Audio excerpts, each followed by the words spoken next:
Welcome to another edition of the Tiger Men's Basketball Report. I'm your host, Spiro Marikas, along with the head coach of the Tigers, Pat Scarry. And coach, the 2024-25 season began on Monday night when the Tigers took on the Gales of St. Mary's, a team that's just outside the top 25, perennial power in the West Coast Conference. And they're good. But you know what? You guys are pretty good too, because with 4 minutes to go, it was a 4-point game. Yeah, good challenge for us. St. Mary's is good. They're and a tough atmosphere. Yeah, it's good. We'll benefit from playing in that later on. You know, obviously we've been through the tape, and we got going offensively in the second half. They force you into a lot of tough 2-point shots. They kind of shrink the floor. They're massive at a lot of positions. And then, they got us in the glass, which was disappointing. I think we had to, and we needed to be a little grittier. And it wasn't their big men that were getting you in the glass. No, those tweener guys, both, 6'7", 6'8" guys. I mean, not tiny guys. I thought we did a good job keeping those big 5 men off, but we got to rebound better from our other 4 positions. Like I said, I didn't think we were gritty enough down the stretch when we're kind of hanging by a thread, and then all of a sudden you get it to 4, and you're like, oh, we might be able to steal this thing. So it was good to get the offense going. They're well coached, very, very good team. I told you before the game, they remind me of like an anaconda. They wrap around you and they slowly squeeze the life out of you. And it's a tough place to play. You look at your team's performance on Monday night, and Tyler Tejada only had 2 points at halftime. He scored 16 in the second half and kind of took over the game there for about a 5-minute stretch midway through the second half to lead that comeback. Yeah, I mean, our offense got cooking in large part because he got going. I mean, he's really gifted offensively. We were able to get him the ball, and he made plays. And I thought Dylan obviously scored the ball.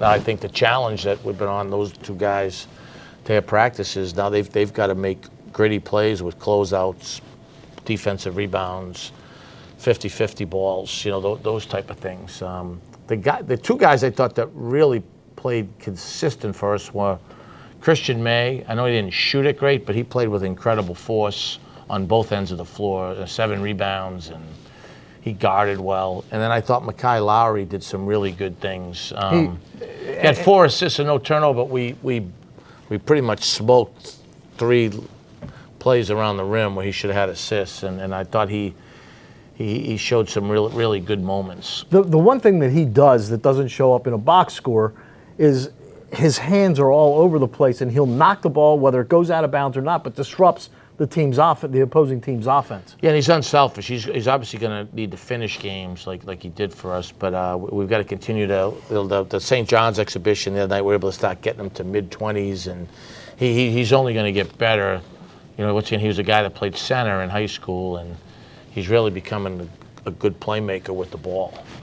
All right, now we move on to the next 7 days, and you'll take on Penn State Wilkes-Barre at TU Arena Friday night, 6 o'clock. We hope everybody can come on out to see that.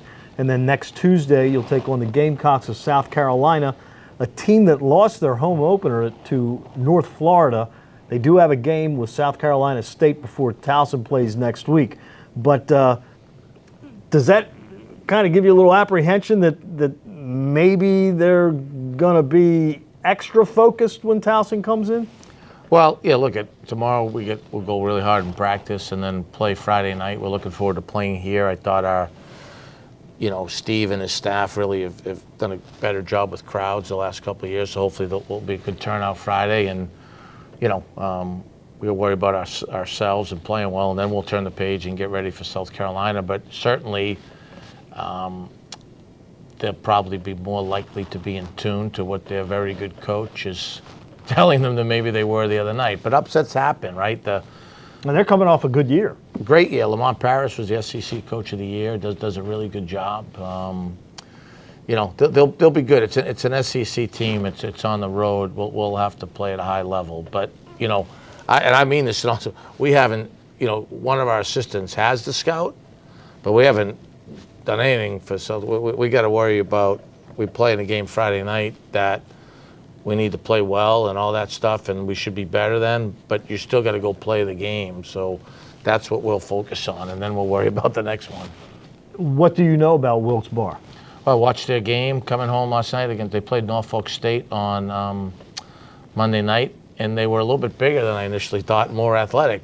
So they had a guy, I mispronounced his last name, number 13, that can really score the ball. That certainly didn't look like a small college player. And I like their point guard. He was strong, a little bit stocky, could play make, and had deep range. So I know that they'll play incredibly hard because they're getting a chance to play against an upper-level team. I know that they've already played one, so they're probably not going to be wowed by a big arena, you know. So and I know in the past there was one, I can't remember which year or which team, but there was a game where you played against a D3 or an NAIA school where you called a timeout like a minute and a half into the game. Yeah, and like, we were running in get sand. your heads We were in running there. in sand for a little bit a couple years ago. We had a very good team with Timberlake and Holden and those guys. So you hope that you don't deal with any of that. Now, it might have been not Holden. It might have been the year before that. We struggled for a little bit.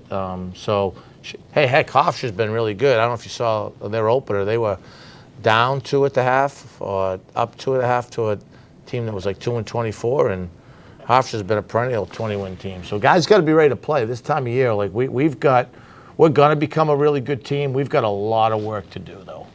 All right, and that work will continue Friday night, 6 o'clock. I'll have a call for you from TU Arena as the Tigers will take on Penn State Wilkes-Barre. So for the head coach of the Tigers, Pat Scarry, any final words? No, I didn't know if you'd have one of your little jokes or trivia or one of your little knickknacks, you know. I was expecting you to have one. I don't. Come prepared next time. Anyway, for the head coach, Pat Scarry, I'm Spiro Marikas. Thanks for tuning in to another edition of the Tiger Men's Basketball Report.